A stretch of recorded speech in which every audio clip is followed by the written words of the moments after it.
Hi! Have you ever wondered what you should be feeding your horse? I'm Kelly with Summit Riding Academy, and I'm here with your tip of the day. Today we're going to talk about what kind of hay you should feed your horse. Here I have 3 different kinds of hay.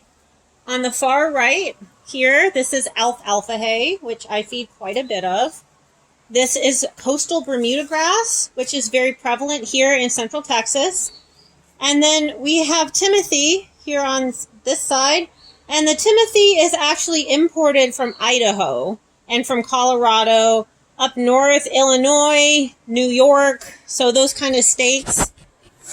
So I really like alfalfa. Alfalfa is one of the few hays that has a great deal of mineral content.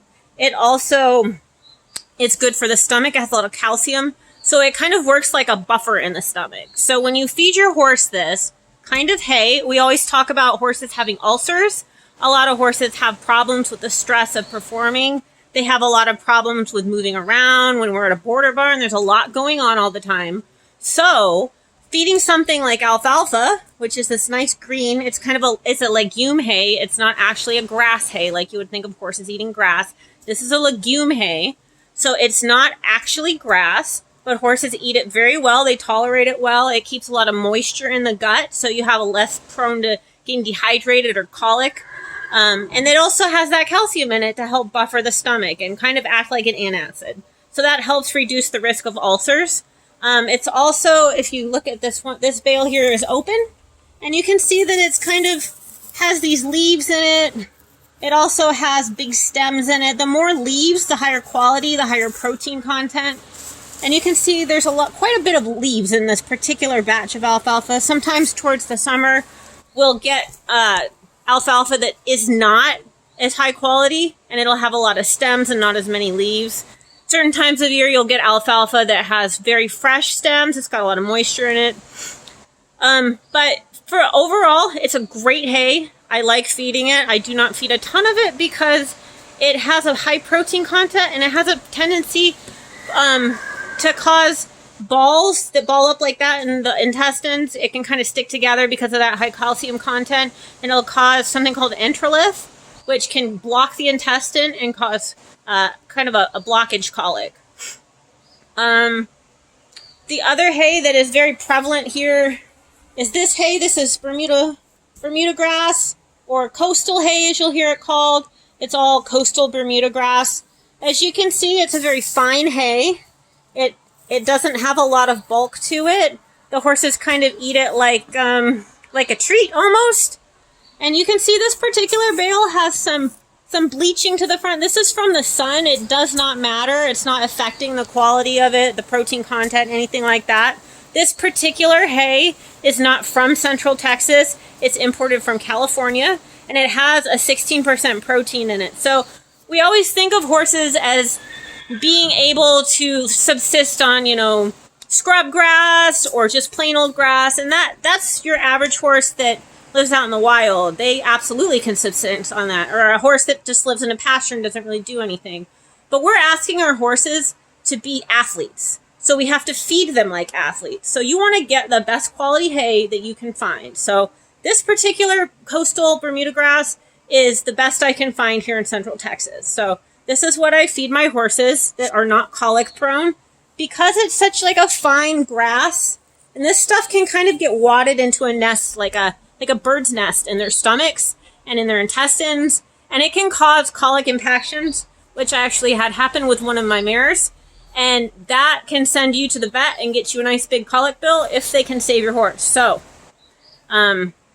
plenty of horses do great on this. I will not feed it to a horse that has colic while I was feeding it because I'm paranoid, but plenty of people do great on it. Plenty of horses do great on it. They don't have to worry about it, so it's really your call. If your horse does great on it, go ahead and use it. I have a horse that does fine on it, so I continue to give it to him, and he's fine. This is the other hay I have here. This is Timothy. So this particular Timothy came from Colorado, I believe. So you can see Timothy is a thicker hay. It has it takes longer for them to chew, so horses make a lot of saliva. And the thicker the hay, the more bulk and substance to it, the more they're going to have to chew it, and the more that saliva is going to get kind of absorbed. So your horse makes, I think, about 10 gallons a day of saliva. So if they are not eating something at that time, that's the reason you want to try to keep hay in front of them as much as you can. That saliva will start to cause the ulcers and eat their stomach lining and cause gastric upset. So the more you can feed of hay, the better off you are. If you can have them on pasture and let them graze all the time, that's great. That helps. The rule pretty much is every 12 hours that you should have hay in front of them. If you go more than 12 hours without feeding, that typically becomes a problem. Horses will get ulcers. Horses get upset. It's not really ideal. So you want to try to keep hay in front of them as much as you can, but no more than 12 hours should go by without them having something to eat, because they're producing all that saliva and it's kind of eating up. So you might ask, what's the best hay to feed your horse? The best hay is whatever they eat, that they're happy with, that they're going to eat. Some horses won't eat certain kinds of hay. In California, we used to feed oat hay, which was actually like the stalks of the oat with some oats left on it. There's a hay out here that I'll show you. This is a kind of a greener, like more luscious hay. This has a lot of protein in it. This is closer to a Timothy. There's also, in Central Texas, they have something called, this stuff over here. This is Tifton. You can see it. This is close to what you would think of a Timothy. It's a little bit thicker than Coastal. We don't have any other hays here in Central Texas that have not been imported. Up in the Northeast, you'll find things like orchard hay. I've heard of clover hay. There's all sorts of things you can feed your horse. Remember, you don't want the protein to get too high. The more protein, the more energy, the more muscle that your horse can build up. If you are going to go ahead and feed something that is not as nutritious, make sure that you're supplementing with grain. Grain is not 100% necessary for horses, as you may have heard, but because we're asking them to perform like athletes, they need more energy, and they're going to need more get up and go and more muscle mass. So we end up feeding grain.